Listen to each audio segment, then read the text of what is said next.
हमारा जो खाना काबा है, अगर उसके नज़दीक कोई इतना बड़ा मंदिर बनाया जाता तो आपको कैसा फील होता?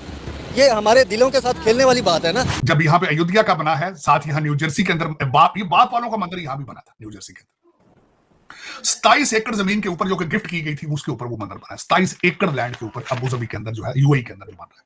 उनको बिल्कुल ये इक़दाम नहीं करना चाहिए, बल्कि उनको चाहिए कि इस्लाम की तरवीज के लिए ज़्यादा से ज़्यादा अपना हिस्सा डालें, बजाय कि वो हिंदुइज़्म या कोई ऐसे मज़हब के जो कि दीन इस्लाम के लिए खतरे का बाइस हो या उसको जो है अपना, तो उस हवाले से गवर्नमेंट को इसमें हिस्सा नहीं डालना चाहिए। पॉपुलैरिटी ऑफ मोदी ग्रिप उस एरिया के अंदर 7 मुल्कों ने हाईएस्ट सिविलियन अवार्ड मोदी साहब को पहले उस एरिया से दे चुके हैं। 9 मिलियन से ज्यादा इंडियन डायस्पोरा वहां पे इन स्टेट्स के अंदर मौजूद है। 85 बिलियन डॉलर का ट्रेड हो रहा है सिर्फ इन छोटी स्टेटों के साथ। अब तो इस्लामिक कंट्रीज अबू धाबी और सऊदी अरब और इस तरह की सब जगहों पे मंदिर जो है वो बनते चले जा रहे हैं। क्या आप फील करते हैं एज इंडियन? देखिए, एज एन इंडियन मैं क्या फील करूं, ये तो आलमे इस्लाम जो है वो आलमे इंसान की ओर जा रहा है। अब 78 बिलियन डॉलर का ट्रेड आपने देना हो, 2048 तक का कॉन्ट्रैक्ट देना हो, तो फिर आप उनके कैदी रख सकते हैं, आप उनको पकड़ सकते हैं। मारते रहो तो काफिर ठीक रहते हैं, अपनी औकात में रहते हैं। अब ये शेरों को मत छेड़ो। तलवार का दौर थोड़ा आगे आ जाए सर। अभी तलवार का दौर खत्म है ना। कुछ दिन पहले कहा था कि मोदी साहब की ये खासियत ये है कि वो हमेशा इलेक्शन कैंपेन के मोड में रहते हैं। ये दौरा भी उनका इलेक्शन कैंपेन, ये आखिरी दौरा है इलेक्शन से पहले उनका। 7वां दौरा उनका ये यूएई का है, दूसरा दौरा कतर का है। मंदिर बनने से क्या हमारे ईमान कमजोर होते हैं? क्या हमें हम पर फर्क पड़ता है? क्या मुसलमान का ईमान इतना कमजोर है कि एक मंदिर बनेगा तो हम पर वो हावी हो जाएंगे हिंदू सारे आकर? मंदिर का इफ्तिताह करेंगे तो उसको क्रेडिट दिया जाएगा, उसका क्रेडिट दिया जाएगा। और जो डायस्पोरा वहां बैठा है, और अंदाजा लगाएंगे 9 मिलियन लोग जो वहां बैठे हैं, उनके साथ अगर 3-3, 4-4 उनके फैमिली मेंबर भी आप लगाएं वोट डालने के लिए, तो कितनी बड़ी पब्लिसिटी है, कितना ज्यादा एयर टाइम है। तो मैं यही कहता हूं हमेशा कि मोदी साहब is a multi dimensional personality. मान जब जहाद छोड़ देंगे तो काफिर हैवी हो जाएगा आप पर, ठीक है। इमरान खान हुकूमत आई, इमरान खान ने सबसे पहले यही काम किया, जहादों की तंजीमों पर पाबंदी लगाई। पाबंदी लगाने का क्या मतलब होता है? काफिर को हैवी करना अपने ऊपर। जहाद अब काफिर को हैवी करना अपने ऊपर। जब मुसलमान जहाद लड़ते हैं तो पूरी दुनिया में मुसलमानों का नाम होता है, होल्ड होता है। जब मुसलमानों को आप दबा के रखेंगे तो क्या होगा? ये बात करना चाहता हूँ, एक वक्त हुआ करता था कि मुसलमान जो थे दूसरे मुल्कों में मसाजिद बनाया करते थे, लेकिन इंडिया इज द बिगेस्ट, सबसे बड़ा हिंदू मुल्क अगर इन टर्म्स ऑफ पॉपुलेशन देखा जाए तो वहां पे है। ये जो एक मूवमेंट कह लें या ये जो इंप्रेशन है, फॉर एग्जांपल मैं देख रहा था कि उधर न्यू जर्सी के अंदर एक बहुत बड़ा मंदिर जो है वो बना रहे हैं, और यही ऑर्गेनाइजेशन है जो इधर बना रही है वही उधर बना रही है, और उसके लिए उन्होंने हजारों, कहते हैं सैकड़ों इंडियंस को लेके गए हैं वहां पे, जो वहां पे वो बना रहे हैं ऑल दैट। ये ट्रांसफॉर्मेशन क्या है? क्या India after relatively being more economically stable, politically stable, अपना जो religious model है उसको एक्सपोर्ट करना चाह रहा है, या इसको अपनी एज ए वैल्यू ट्रांसफर करना चाहता है, और वेस्टर्न वर्ल्ड को ये कह रहा है कि जैसे आप प्लूरलिज्म की बात करते हो, दूसरे मज़हब को एम्ब्रेस करते हो, हमारी कहानी भी सुनो, हमें भी सुनो, हमारे व्यूज को भी देखो।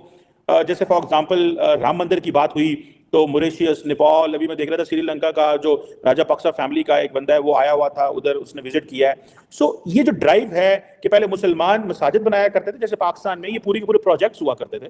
डू यू थिंक कि ये एक उस तर्ज के ऊपर एक सोच है, they want to export religion, Hinduism abroad, या आप how would you define this ये जो एस्पेक्ट है प्राइम मिनिस्टर मोदी की या इंडिया का, आप कैसे देखते हैं इसको? चीमा साहब, दो चीजें होती हैं, ये उनके बगैर नहीं हो सकता। एक तो आपके पास ताकत और दूसरा पैसा हो आपके पास। पहले मुसलमान जो थे वो ताकत में थे, जहां जाते थे लूटमार भी करते थे, फिर मस्जिदें भी बनाते थे, सारा कुछ करते थे साथ। फिर उसके बाद आपने मजहब को कारोबार बनाया, तो है जो मोहम्मद बिन सलमान साहब कर रहे हैं आज की डेट में दुबई में, और मोहम्मद बिन जायद साहब कह रहे हैं दुबई में 2022 में मंदिर खुला और 2024 में ये अबू धाबी में खुल गया। 7 यूनाइटेड अरब एमिरेट्स की जो एमिरेट है उसमें से 2 में तो खोल दिया उन्होंने।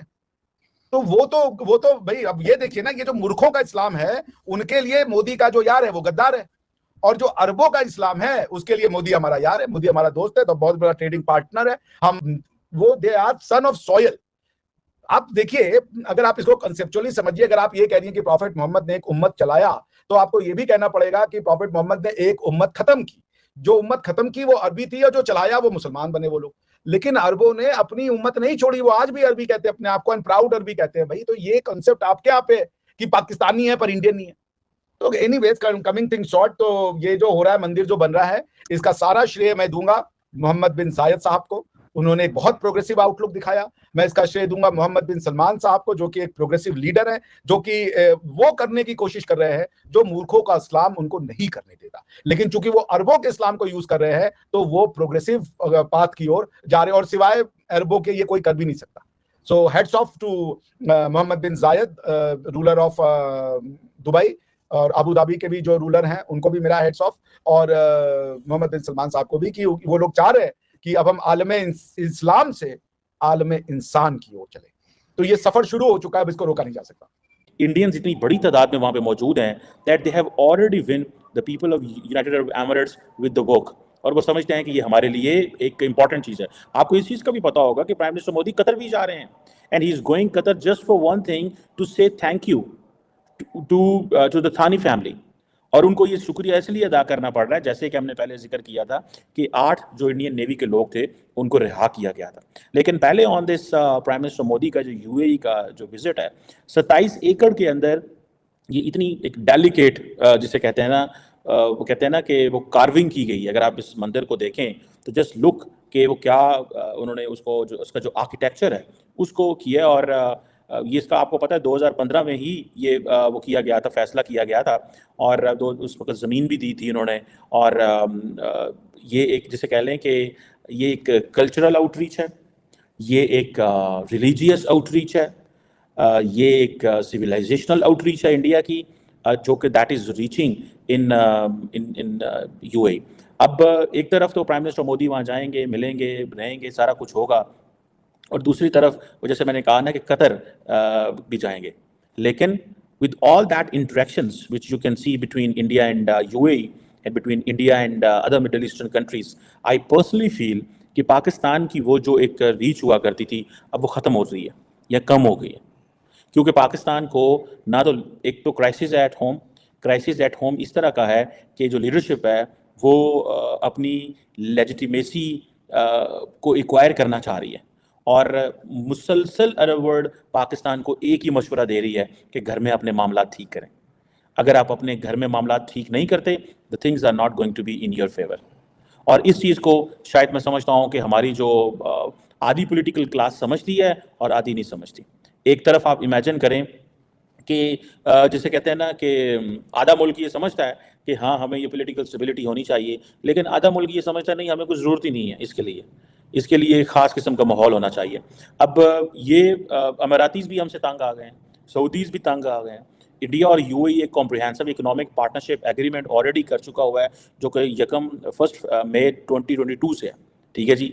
और आपको पता है दोनों मुल्कों की जो ट्रेड है इन 2022-23 तकरीबन $85 बिलियन के करीब थी।